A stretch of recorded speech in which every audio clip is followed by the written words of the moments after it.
no quiero centrarme mucho en exponer el texto de las bodas de Caná. Por un simple motivo, es un texto para mí precioso y dudo que consiguiera reducir en 10 minutos todo lo que podría decir de aquí. Pero como les dije, mi intención es que leamos el pasaje. Luego me gustaría ver la importancia del matrimonio, eso sí, conversarlo un poquito con ustedes desde Efesios 5. Y al acabar, pues que pasen todos los matrimonios aquí delante y desde este lugar, pues orar para que el Señor los mantenga otros 25 años, como en el caso de los Henao. Sí. Y al resto que nos siga manteniendo otros muchos años más. Pero vamos a leer Juan capítulo 2 primeramente para recordar el lugar donde estamos. Dice así: al tercer día se celebró una boda en Cana de Galilea y estaba allí la madre de Jesús. Ustedes tienen que recordar cuando leemos por un lado Caná de Galilea y cuando vemos la expresión Canaán, que a veces los predicadores hablamos rápido y puede haber confusión. Ahora estamos hablando de la aldea de Caná de Galilea y estaba allí la madre de Jesús. Y también vino Jesús, fue invitado con sus discípulos a la boda. Cuando se acabó el vino, la madre de Jesús le dijo: no tienen vino. Y Jesús le dijo: mujer, ¿qué nos va a ti y a mí en esto?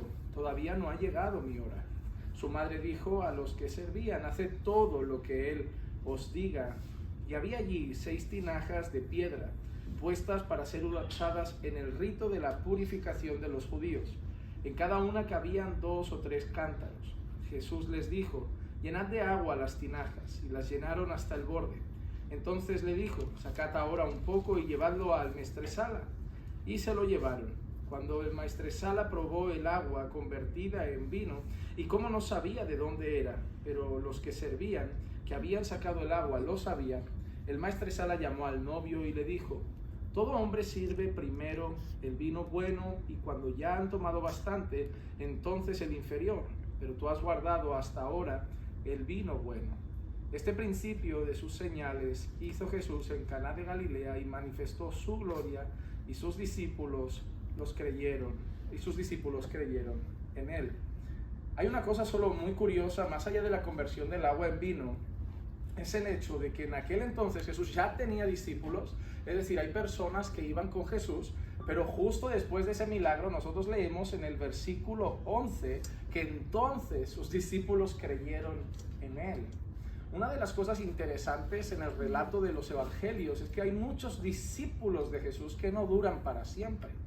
Hay muchas personas que seguían a Jesús pero no estaban del todo convencidas de su fe.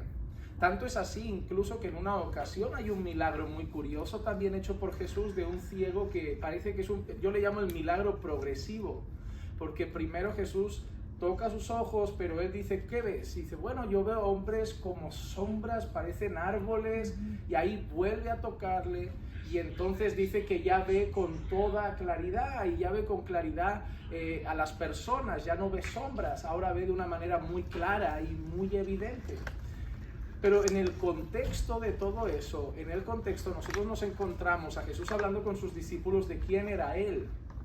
Entonces, ¿qué nos enseña ese milagro en particular, el que yo llamo el milagro progresivo? Nos enseña que los propios discípulos de Jesús no siempre tuvieron una visión clara de quién era realmente Jesús. Muchos los podían seguir por sus enseñanzas, otros por sus milagros. Empezaban quizá a tener una idea de quién podía ser Jesús, pero la convicción de quién era Jesús no fue algo repentino de la noche a la mañana. Tanto es así que hasta el camino de Emaús, incluso en los últimos momentos del ministerio terrenal de Jesús, nosotros vemos como Jesús va abriendo sus ojos para que sigan entendiendo cosas. Así también es la vida cristiana. La vida cristiana, nosotros sí reconocemos a Jesús como nuestro Señor. Nosotros creemos el Evangelio, nos arrepentimos de nuestros pecados. La Biblia dice que en el momento que creímos el Evangelio, el mensaje de nuestra salvación, en ese momento ya fuimos sellados con el Espíritu Santo de la promesa.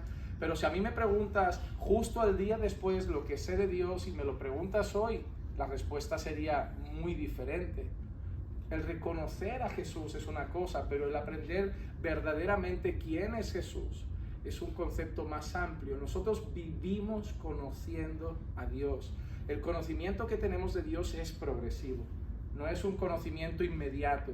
Seguramente si nos viéramos dentro de 10 años tendríamos mucha más profundidad en nuestro conocimiento de Dios, en nuestro conocimiento de Cristo. Así que vemos gente que ya seguía a Jesús y después de ese milagro, dice, entonces sus discípulos creyeron en él. Lo más maravilloso para mí también aquí es el hecho de que María manda que se obedezca a Jesús. Porque muchas religiones le dan la vuelta a la historia y es como que Jesús lleva a la gente a María. Pero en este caso vemos a María claramente llevando a la gente a Jesús. María diciendo, haced todo lo que Él os diga. Jesús es la voz cantante. Jesús es al que hay que obedecer. Y nosotros nunca hemos despreciado la figura de María. Yo personalmente soy una persona que siempre la ha honrado por el personaje bíblico que es, por su persona, una mujer, una hermana, una devota del Señor, una fiel creyente que incluso cuando varones y discípulos del Señor lo abandonaron, ella siguió a los pies, ella siguió firme detrás de aquel que era su hijo, pero no es corredentora, no es mediadora, no es intercesora, era una mujer redimida, incluso ella misma se refiere a Jesús como su Salvador. Y eso es algo maravilloso. Y aquí María está apuntando a Cristo en todo momento. ¿Y qué hace Jesús? Jesús convierte el agua en vino.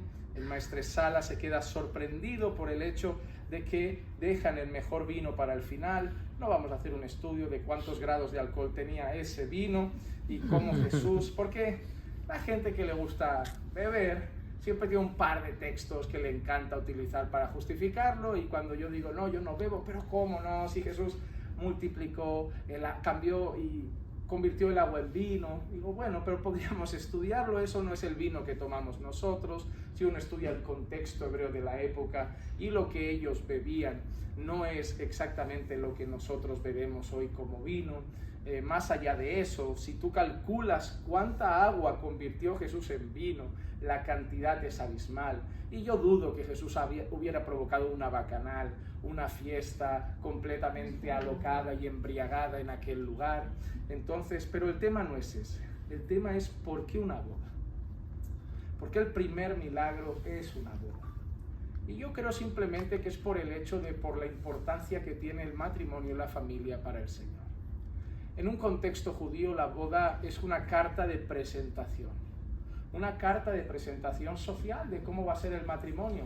Nosotros lo vemos, una boda donde hay mucho lujo, mucho regalo para los invitados, comida abundante, bebida abundante, un salón de fiestas precioso, ropas elegantes. Decimos, wow, esa gente le va a ir bien, le va a ir bien. Pero cuando vemos gente que lo hace más sencillito, digo, van a sufrir, les va a costar la vida. Entonces para el judío era una boda donde se invitaba a mucha gente, no es como nosotros que quizá invitamos a la familia más cercana. Ahí estaba la madre de Jesús y la madre dijo, te vienes, Jesús voy, os venís discípulos. Y bueno, yo he vivido alguna fiesta latina parecida, que invitas al primo y viene la prima, el discípulo, el vecino, y dices, ¿quién es usted? No, yo soy amigo de fulano, pero no lo conoces. Pero bueno, algo así serían las bodas, con muchísimos invitados. Pero que una boda se estropeara, que se acabara el vino, que hubiera una carencia. Imagínate en tu ceremonia que los camareros salen, faltan 4 mesas por atender, no queda comida, la vergüenza de los novios, qué dirá la gente, qué hablarán, qué comentarán, ya seremos el hazme reír del pueblo. Y Jesús aparece para que esos novios tuvieran un inicio adecuado. Esos novios no perdieran el primer paso en esa fiesta inicial, en esa ceremonia inicial de su matrimonio. Y Jesús decide preparar no cualquier vino, sino incluso honra el matrimonio, porque podría haber hecho un vino cualquiera y deja el mejor vino para el final. Y eso haría que, al contrario, no se acabara la fiesta, sino que la gente hablara bien de la fiesta. ¡Wow! Eso no lo hace nadie. Normalmente la gente empieza con lo malo, empieza dando una cosita y lo bueno lo va escondiendo. Al final, cuando la gente está medio tontita, pues les da lo peor. Y este ha seguido sacando cosas buenas y al final ha sacado lo mejor. El Señor honra el matrimonio. El Señor bendice el matrimonio, el Señor cuida el matrimonio, el Señor prospera el matrimonio. O sea, hay una institución importante para Dios, es la familia. La historia de la humanidad no empezó con un pueblo, empezó con una familia. Y yo siempre lo veo de esa manera. Dios no empezó la historia con una bandera, con una nación. Dios empezó la historia con un matrimonio, con Adán y Eva.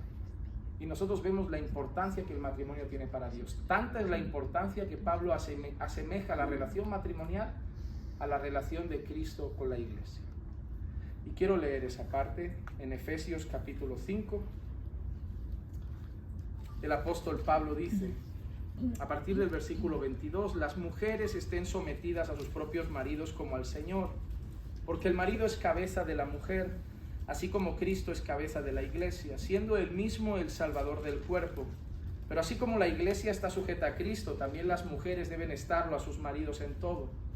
Maridos, amad a vuestras mujeres, así como Cristo amó a la iglesia y se dio a sí mismo por ella para santificarla, habiéndola purificado por el lavamiento del agua con la palabra, a fin de presentársela a sí mismo una iglesia en toda su gloria, sin que tenga mancha ni arruga ni cosa semejante, sino que fuera santa e inmaculada. Así también deben amar los maridos a sus mujeres como a sus propios cuerpos. El que ama a su mujer, a sí mismo se ama, porque nadie aborreció jamás su propio cuerpo, sino que lo sustenta y lo cuida, así como también Cristo a la iglesia, porque somos miembros de su cuerpo. Por esto el hombre dejará a su padre y a su madre y se unirá a su mujer, y los dos serán una sola carne. Grande es este misterio, pero yo hablo con referencia a Cristo y a la iglesia. En todo caso, cada uno de vosotros ame también a su mujer como a sí mismo, y que la mujer respete a su marido. Cada vez que leemos este pasaje, yo veo a muchas personas pensando que la parte más difícil le tocó a la mujer. Porque obviamente nuestra cultura nos afecta y cuando escuchamos someterse, siempre pensamos encima de nosotros un hombre machista, bruto, maltratador y nosotros esclavizados a esa persona.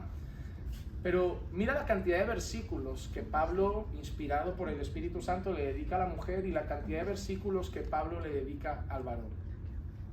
A la mujer le dice que debe someterse a su marido como la iglesia debe someterse al Señor, pero cuando aparta la mirada de la mujer, solo después de decirle eso, y va al marido, le está diciendo una cosa sumamente importante. En esta historia, donde representáis a Cristo en la iglesia, ¿sabes a quién representas tú? Tú representas a Jesús. Ella representa a la iglesia, es algo honroso, algo hermoso, debe obedecer a su Señor, pero tú representas al Señor de la iglesia, y no a un Señor cualquiera. Tú representas a Cristo. Cuando la gente me dice que el deber del hombre es amar a su mujer, yo creo que no ha entendido el pasaje, porque no es lo mismo decir a maridos amad a vuestras esposas, que decir maridos amad a vuestras esposas como Cristo amó a la iglesia. Porque para nosotros amar a nuestras esposas puede ser comprar un buen collar, regalarles un buen viaje, comprarles un caro perfume, ya la amo. Yo trabajo duro, le pago su peluquería, su manicura, le compro sus ropas, ya la amo. Pero así no es como amó Jesús a la iglesia. Ese no es el ejemplo que da Pablo, dice, sino que se entregó a sí mismo por ella. Entonces nosotros debemos entender que el amor que Dios pide para los maridos es un amor entregado, un amor sacrificial, un amor donde uno se da por su amada, un amor en el que incluso tenemos responsabilidades, proveerla, santificarla. Dice que Jesús santifica a la iglesia por el lavamiento de la palabra, y eso también espera Dios de nosotros, que también santifiquemos a nuestras esposas por el lavamiento de la palabra. Así que Dios da 3 instrucciones muy claras para los varones en este pasaje. Número 1, amar a sus esposas. Número 2, santificar a sus esposas. Número 3, proveer, cuidar a sus esposas. Eso es lo que nosotros somos para ellas. Nosotros debemos ser quien las ama, nosotros debemos ser quien las pastorea y nosotros debemos ser quien las provee. En culturas donde se nos ha enseñado que ser el proveedor es ser el hombre.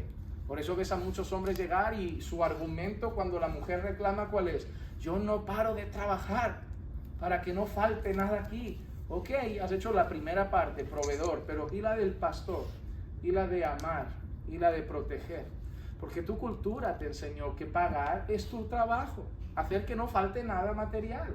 Pero entonces no estás amando como Cristo ama a la iglesia, estás amando como México te enseñó, como Ecuador te enseñó, como Guatemala te enseñó, como España te enseñó.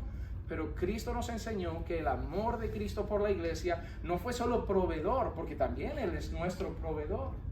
Es un amor protector, es un amor sacrificial, es un amor entregado y es un amor santificador.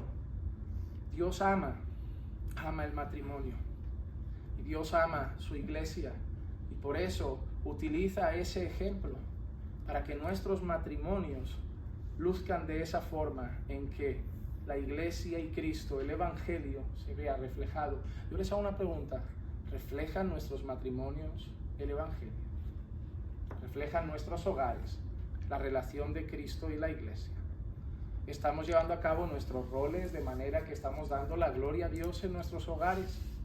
No les pregunto si van a la iglesia, no les pregunto si ejercen un liderazgo en la iglesia, no les pregunto cómo sirven en la iglesia, les pregunto si nuestro matrimonio le da la gloria a Dios. Si cuando Dios mira hacia nuestras casas ve el Evangelio.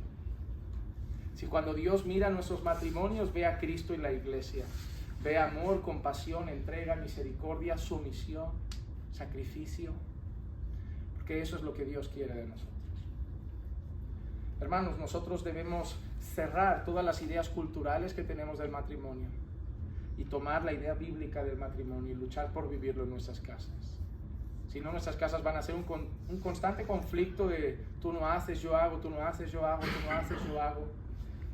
Pero cuando cada uno haga su parte y se entregue por el otro para glorificar a Dios y honrar a Dios, la discusión acabará, la tensión acabará y viviremos, así como en las bodas de Canaán, un matrimonio bendecido y honrado por el Señor. Dios ama a la familia. Por eso sé que una de las cosas número uno que está destruyendo nuestra sociedad es eso. La familia está siendo destruida por la ideología de género, la familia está siendo destruida por el feminismo, la familia está siendo destruida por la cultura. Ahora a la familia le llaman ya familia tradicional, ya hay otros modelos de familia. No hay familia tradicional, hay familia. No hay matrimonio conservador, no hay matrimonio tradicional, hay matrimonio conforme a lo que estableció el Señor. Y yo aprendí que si Dios ama algo, yo debo amar algo. Y si Dios ama a la familia, debemos amar la familia. Y si les parece, vamos a hacer esto. Vamos a orar por las familias, especialmente si los matrimonios quieren pasar aquí delante y ponerse aquí, pues hacemos una oración especialmente por todas las parejitas que pongan así bien agarraditos de la mano, cerca, y hacemos una oración por ellos.